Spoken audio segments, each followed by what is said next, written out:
नमस्कार दोस्तों, मैं हूं मयूर परीख। क्या इंडी गठबंधन, जो कि राहुल गांधी जिससे कई उम्मीदें लगाए बैठे हैं और लोकसभा चुनाव के समय में इंडी गठबंधन ने मोदी सरकार के सामने एक चैलेंज रखी थी। अब ऐसा लग रहा है कि महाराष्ट्र में इंडी गठबंधन में बड़ी फूट होने जा रही है और ऐसी संभावना जताई जा रही है कि उद्धव ठाकरे बहुत जल्द इंडी गठबंधन से अलग होंगे, क्योंकि उनकी पूरी की पूरी उम्मीद पॉलिटिक्स में फिर एक बार आने की मुंबई महानगर पालिका चुनाव पर टिकी है। क्या वाकई में ऐसा होगा? और अगर ऐसा होता है तो क्यों होता है और ऐसी संभावनाएं क्यों बन रही है? आज के वीडियो में हम इस पर बात करेंगे और हमारे साथ इस विषय पर बातचीत करने के लिए एक विशेष मेहमान मौजूद हैं, जयंत माइंडकर जी। जयंत माइंडकर जी वरिष्ठ पत्रकार हैं, राजनैतिक विश्लेषक हैं, हमारी यूट्यूब चैनल पर अक्सर आते रहते हैं। आपका स्वागत है। जयंत माइंडकर जी, हम ये जानना चाहते हैं कि ऐसी क्या मजबूरी बनती जा रही है उद्धव ठाकरे की कि उन्हें कुछ समय के लिए ही सही, लेकिन इंडी गठबंधन से बाहर आना पड़ सकता है। 75,000 करोड़ की बीएमसी अपने हाथ में रखना, यही उनकी मजबूरी है।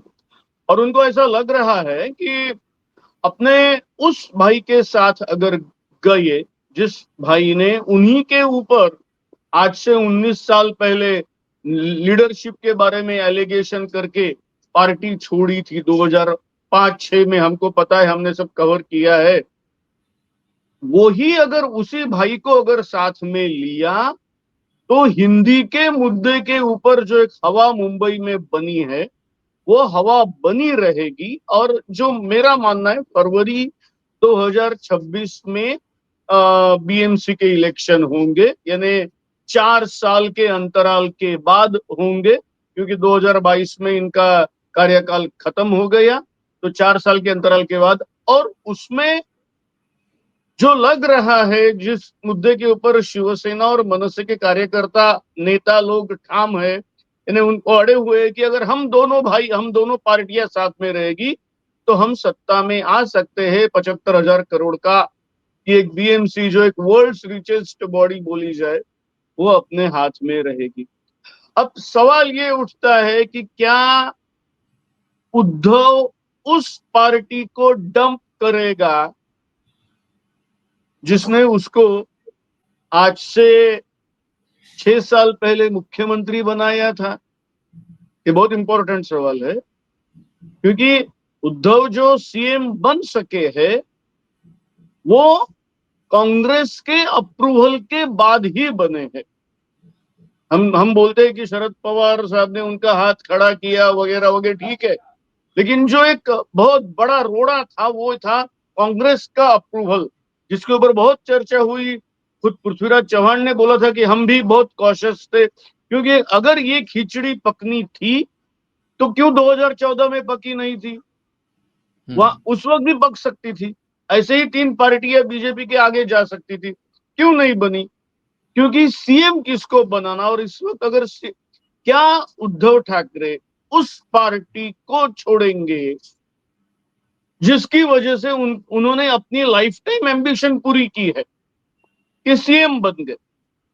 अब एक बाजू में एक ऐसा सपोर्ट देने वाली पार्टी, और एक बाजू वो उनका गढ़ जिसकी वजह से शिवसेना, बाला साहब ठाकरे, ठाकरे परिवार अपना रुतबा बना के रखा है।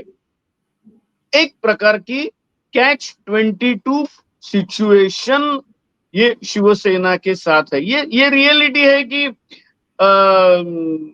कांग्रेस को समझाना थोड़ा सा टफ जाएगा कि मनसे को हमारे साथ रहने दो, क्योंकि मनसे की कुछ एक्टिविटीज, पर्टिकुलरली एंटी हिंदी, या वो जिस प्रकार से एकदम एग्रेसिवली बिहेव करते हैं, वो उसका खामियाजा कांग्रेस को भी भुगतना पड़ सकता है। या कांग्रेस से बोल सकती है कि हमारे लिए ये ठीक नहीं है। और कुछ इश्यूज ऐसे भी है जहां शिवसेना और कांग्रेस भी लॉगर हेड्स में है। जैसे सावरकर के बारे में कांग्रेस का, पर्टिकुलरली राहुल गांधी का एक अप्रोच है, लेकिन जैसे ही सावरकर इनका नाम महाराष्ट्र में लिया जाता है, सभी का अप्रोच अलग हो जाता है। और पर्टिकुलरली उद्धव ठाकरे वगैरह की बात तो अलग हो जाती है, फिर वो 2004 की बात निकाली जाती है। तो ये एक बहुत ही डेलिकेट डिसीजन इनको लेना पड़ सकता है उद्धव ठाकरे को, क्योंकि ये साथ में मनसे को साथ में रखेंगे तो कांग्रेस आने के चांसेस कम है, मनसे रही तो बीएमसी आने के चांसेस उनको ज्यादा है, जो अभी लग रहा है। नहीं, लेकिन सिचुएशन बहुत ट्रिकी है। समीकरण हाँ, सिर्फ एक नहीं है, समीकरण बहुत सारे हैं। जैसे कि अगर समीकरण क्रमांक 1, अगर उद्धव ठाकरे और राज ठाकरे एक साथ आते हैं तो बिहार के चुनाव में कांग्रेस पार्टी को बहुत ही प्रॉब्लम हो सकती है, वहां पर उन्हें जो है वोट मिलने में दिक्कत हो सकती है। मैं अभी इतना ही बोलूंगा, क्योंकि मैंने जो प्रिडिक्ट किया है वो फरवरी 2026 में, और ये जो हाँ, बिहार के चुनाव है उसके पहले होने वाले हैं, तो ये यानी ये ये तो बाहर। आपका प्रिडिक्शन है, लेकिन मेरे पास जो सूत्रों के हवाले से खबर आई है, हाँ, मैं भी फरवरी मानकर ही चल रहा था, लेकिन हाल फिलहाल में मतलब पिछले 3 से 4 दिनों में जो मेरे पास अलग अलग सूत्रों से खबर आई है वो ये आ रही है कि ये मराठा आंदोलन के बाद में दिसंबर के आसपास जो है, नवंबर दिसंबर में ही चुनाव निपटाने का प्रयत्न चल रहा है। फिर एक बार जो है, क्योंकि देखिए कमिश्नर ने, एक छोटी सी बात फिनिश करूंगा फिर मैं अपने समीकरण को फिर आऊंगा, वो थोड़ा जरूरी है। जैसे कि कमिश्नर जो है उन्होंने हियरिंग जो है वो डेट पे लेना शुरू कर दिया। पहले ही दिन 128 जो है हियरिंग 750 में से जो थी उसकी फिनिश कर दी। अब दूसरे फेज की हियरिंग जो है स्टार्ट कर दी। ये ना एडमिनिस्ट्रेटिव चीजें होती है। अगर फरवरी तक आपको चुनाव टालना हो ना, तो आप हियरिंग की डेट पे डेट बढ़ाते जाइए। डेट बढ़ जाती है तो अपने आप सुप्रीम कोर्ट में भी केस नहीं टिकता, हाई कोर्ट में भी केस नहीं टिकता, क्योंकि चुनाव आयोग सीधा कह देता है कि भैया हम तो न्यायिक प्रक्रिया को फॉलो कर रहे हैं और आप खुद ही बता रहे हो कि न्यायिक प्रक्रिया को फॉलो मत करो। इसी तरीके से तो उन्होंने 2-2.5 साल तक चुनाव को पीछे बिल्कुल ढेला ना, चाहे उद्धव ठाकरे हो या देवेंद्र फडणवीस हो, यही एडमिनिस्ट्रेटिव कारण ही तो है। बिल्कुल। तो ये बात यहां पे, तो अब जिस तरह से कार्रवाई चल रही है मुझे लग रहा है कि ये थोड़ा सा दिसंबर के आसपास आने की संभावना है। तो देखिए समीकरण क्रमांक 1 कि अगर एमएनएस और उद्धव ठाकरे साथ में मिलकर चुनाव लड़ते हैं तो इसका असर बिहार पर पड़ेगा। अब चाहे बिहार का चुनाव पहले हो या बाद में, ये सारी मीटिंग्स जो चल रही है ओपनली और क्लोजली, ये तो कम से कम दिखा पाएंगे कि भैया ये जो है वो साथ में है और यही इंडी गठबंधन का हिस्सा है। तो ये पहला मुद्दा। दूसरा मुद्दा जो बहुत अहम है वो ये है कि एमएनएस ये बोल ही नहीं रहा है, मीटिंग पे मीटिंग कर रहा है, लेकिन ये बोल नहीं रहा है कि हम उद्धव ठाकरे के साथ में जो है गठबंधन करेंगे। मतलब ये एक ऐसी खतरनाक सिचुएशन है कि अगर उद्धव ठाकरे जो है वो इंडी गठबंधन छोड़ देते हैं और एमएनएस आखिरी क्षण पे सीट शेयरिंग को लेकर साथ में नहीं आती है, तो यहां से भी फंसे, वहां से भी फंसे। समीकरण क्रमांक 3 कि अगर उद्धव ठाकरे और राज ठाकरे साथ में मिलकर चुनाव लड़ते हैं, जैसे तैसे करके सीट शेयरिंग भी कर लेते हैं, ऐसे में कांग्रेस पार्टी को अलग चुनाव लड़ना पड़ेगा और ऐसी स्थिति में दलित और मुस्लिम वोटों का विभाजन होगा और कई सारे क्रूशल वोट में विभाजन होगा, कई सारे वार्ड में। खासकर आप साउथ मुंबई में एरिया गिना था, साउथ मुंबई, बायखल्ला, आप पकड़ लीजिए जोगेश्वरी, आप पकड़ लीजिए दहीसर का, कई सारे एरिया में जो है ना ये विभाजन होगा मतदारों का। ये 3 स्थितियां बन रही है। अब सबसे खतरनाक स्थिति जयंत भाई आप किस चीज को मानते हैं? एक और आपने नहीं बोली, जो मैं 2029 की पकड़ के बोल रहा, जो मेरे, जो एक अपने दर्शकों के लिए, आपके लिए, सबके लिए एक प्रिडिक्शन है मेरा। प्रिडिक्शन है, पहले ही बोल रहा हूँ, ये प्रिडिक्शन है। हाँ हाँ, अजित पवार की पत्नी सुनीता, सुनीता पवार, सॉरी सुनेत्रा पवार, जो राज्यसभा में राज्यसभा। एमपी है, संघ परिवार की बैठक में उपस्थित थी। ओ मैं और एक, हाँ हाँ, ये थी। ओ और एकनाथ शिंदे खुद बोलते हैं कि मैं खुद संघ में गया हूं। मैं ये दोनों स्टेटमेंट, मैं पर्टिकुलरली सुनेत्रा पवार इनका आरएसएस की बैठक में जहां मोहन भागवत बैठे थे सरसंघ चालक, उसमें जाना, ये एक मेरा बहुत दिनों का प्रेडिक्शन है। कब से, यानी जब से ये एकनाथ शिंदे का डिफेक्शन हुआ तब से मेरा एक प्रेडिक्शन है, जो कब पूरा होगा मेरे को पता नहीं, लेकिन ऐसा ही मेरा एक प्रेडिक्शन था कि सुप्रिया सुळे और अजीत पवार अलग होंगे। सुप्रिया सुळे जाएगी कांग्रेस के साथ और अजीत पवार जाएंगे बीजेपी के साथ, जो हुआ है, करीब करीब हाँ हुआ है। हाँ अब मेरा उसके बाद का प्रेडिक्शन ये है कि अब 2029 के पहले पूरे महाराष्ट्र में फिर से पोलराइजेशन ऑफ पॉलिटिकल पार्टीज हो जाएगा, जो अभी 6 या 7 पार्टीज में बिखरा हुआ है। मुझे ऐसा लग रहा है कि एकनाथ शिंदे और Ajit Pawar, considering need of the our and for their own political survival, यहां तक कि किसको सीएम बनना है, एक सीएम बन चुके, दूसरे को जिंदगी की एकमेव एम्बिशन है अजित पवार साहब को कि उनको सीएम बनना है, ये बनने के लिए बीजेपी में मर्ज हो सकते हैं। और ये मैं ही नहीं कह रहा हूं, जो भी एनडीए के गठबंधन को जानते हैं वो सब यही बोल रहे कि कभी कभी यानी बीजेपी की चाल ये रहती है, जब तक हमको जरूरत है तब तक आप दूर रहो, अब हमारी जरूरत खत्म हो गई, या तो हमारे साथ आओ नहीं तो हम आपको छोड़ देते हैं। कुछ हद तक इसी प्रकार की राजनीति अकाली दल के साथ उन्होंने की है पंजाब में। तो मुझे लग रहा है सीएम बनने के लिए क्या अजीत, ये मर्जर होगा। प्रिडिक्शन 2029 एक। दूसरा प्रिडिक्शन जो मेरा कब से है वो मेरे को पता नहीं कब होगा, लेकिन मैं ये खुद शरद पवार ने बोला था कि ज्यादा दिन तक हमारे जैसी छोटी पार्टियां नहीं रहेगी, वो हाँ मर्ज होगी कांग्रेस में।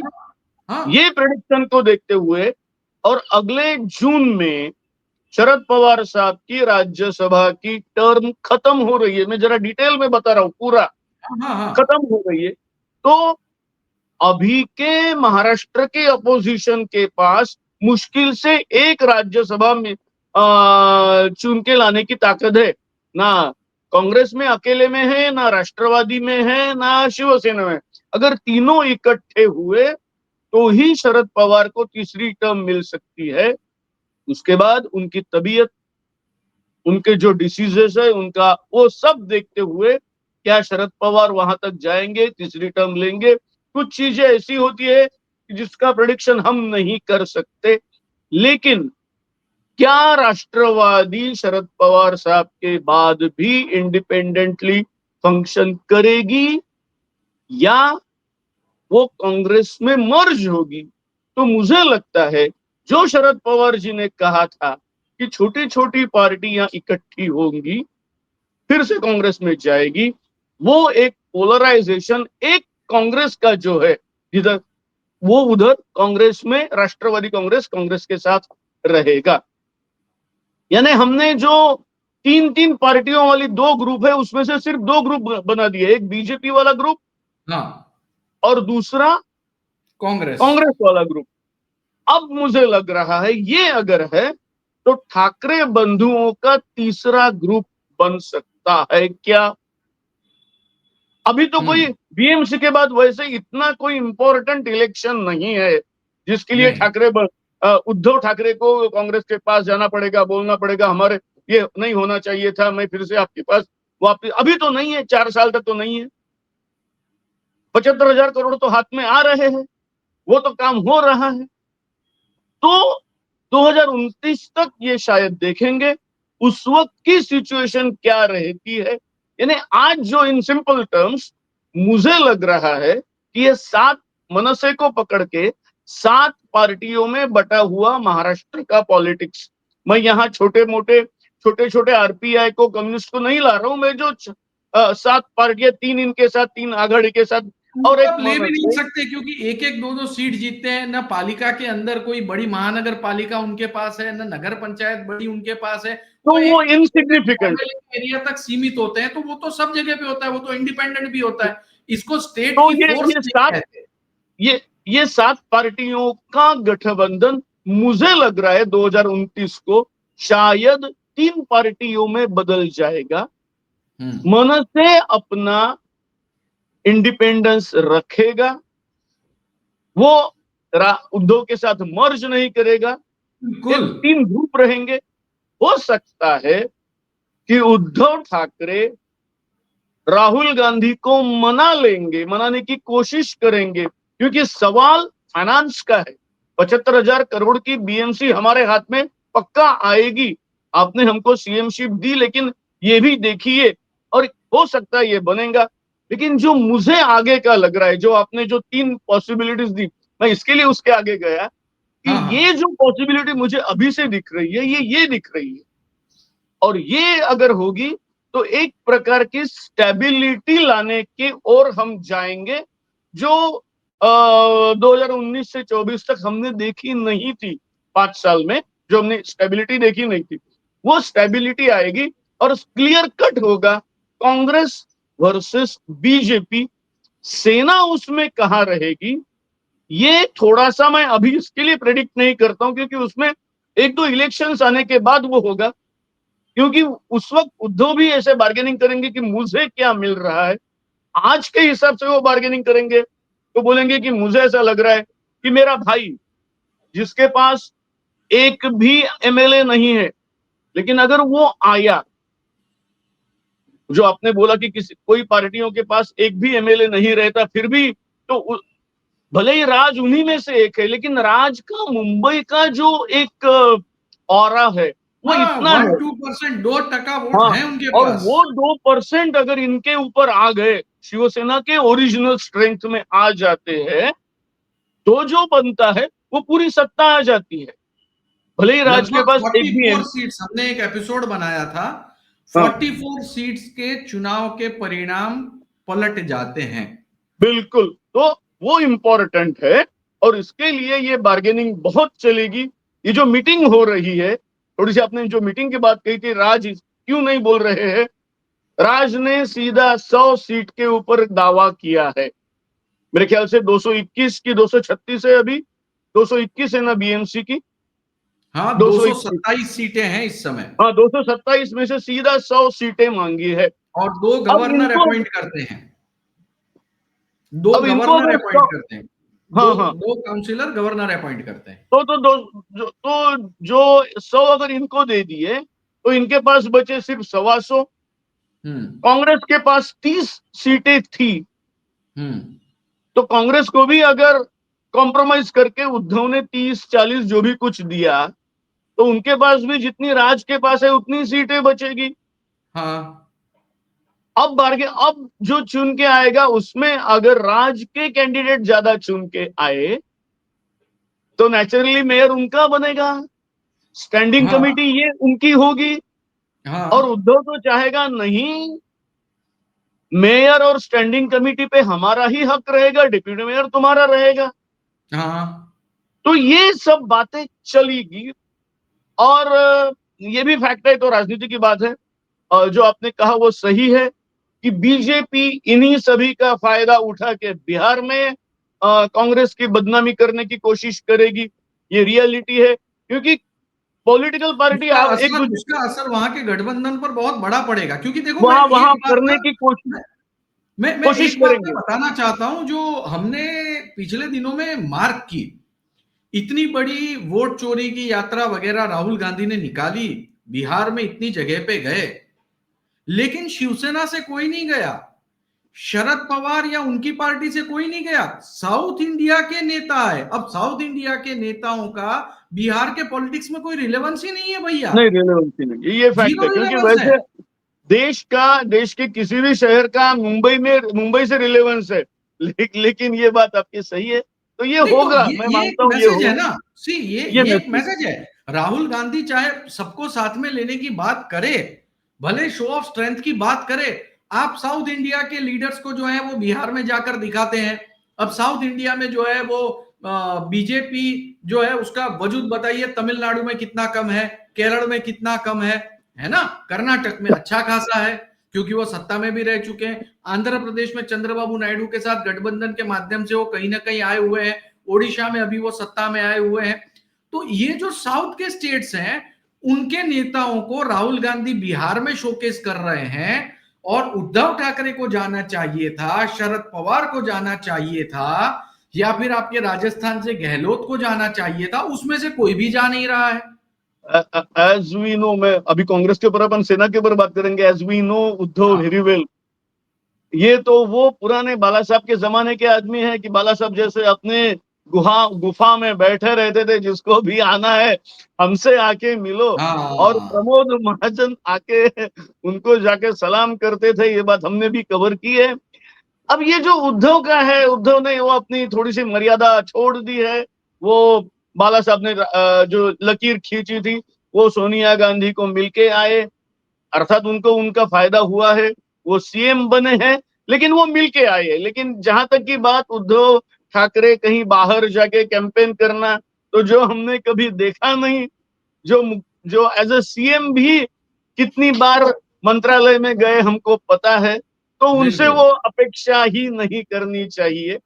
तो ये लेकिन सब संजय चीजें राउत जो जाते, है शिवसेना के दूसरे नेता जाते, ये उन्होंने डिस्टेंस रखा बिहार रखा के। है, देखिए इसका मैंने क्यों ये मुद्दा उठाया है, ये रखा मुद्दा है। यहां पे उठाना इसलिए जरूरी है हाँ, क्योंकि ये संकेत है कि उद्धव ठाकरे और एमएनएस गठबंधन कर रहे हैं, और उद्धव ठाकरे नहीं चाहते इसका कोई रिपरकेशन बिहार के चुनाव में हो, इसलिए न खुद गए न अपने प्रतिनिधियों को भेजा, और वहां पर एक डिस्टेंस बनाए रखा, जिससे ये साबित होता है और आज ये चर्चा हो रही है कि क्या वो इंडी गठबंधन से बाहर आ रहे हैं। इसमें एक सेंटेंस ऐड कर दो, बस बात खत्म हो जाएगी। जो मेरे जवाब में पहले ही सेंटेंस में मैंने बोला था, आज अभी फिर से आप रिपीट कर दो, ये पूरा खत्म हो जाएगा। और ये सब 75,000 करोड़ की बीएमसी अपने हाथ में हाँ बिल्कुल ये बिल्कुल, तो पूरा ये का ऐड कर दो, खत्म हो जाएगा। जी बिल्कुल बिल्कुल, बहुत बहुत धन्यवाद, आज आप हमारे इस शो में आए और डिटेल में चर्चा की। तो दोस्तों, महाराष्ट्र की राजनीति से एक फिर नए समाचार आ रहे हैं, संभावनाएं बन रही हैं कि उद्धव ठाकरे जो हैं वो गठबंधन से बाहर हो सकते हैं, क्योंकि उनका और एमएनएस का गठबंधन होने की संभावना अब ज्यादा बढ़ रही है। इसका मुंबई की राजनीति पर, बिहार की राजनीति पर, दोनों पर बड़ा असर पड़ेगा। बिहार में उनको अगर गठबंधन में रहे और एमएनएस के साथ गए तो कांग्रेस को नुकसान है, अगर गठबंधन से अलग हो गए तो बिहार में कांग्रेस को राहत हो जाएगी। लेकिन मुंबई की राजनीति में फिर कांग्रेस की वजह से शिवसेना और एमएनएस के बीच में किस तरह की टकराव आती है और कितनी सीटों पर फर्क होगा, ये देखना बड़ा दिलचस्प होगा। हमारे इस वीडियो के माध्यम से हमने इस इंपॉर्टेंट अपडेट और उसके एनालिसिस को आप तक पहुंचाया। आप इस पूरे विषय में क्या मानते हैं, वीडियो के नीचे कमेंट बॉक्स में जरूर लिखें। वीडियो पसंद आया हो तो लाइक करें, दोस्तों के साथ शेयर करें, चैनल को सब्सक्राइब करें और बेल बटन जरूर दबाएं ताकि हमारे हर एक नए वीडियो का नोटिफिकेशन आपको मिलता रहे। ये वीडियो अंत तक देखने के लिए बहुत बहुत धन्यवाद।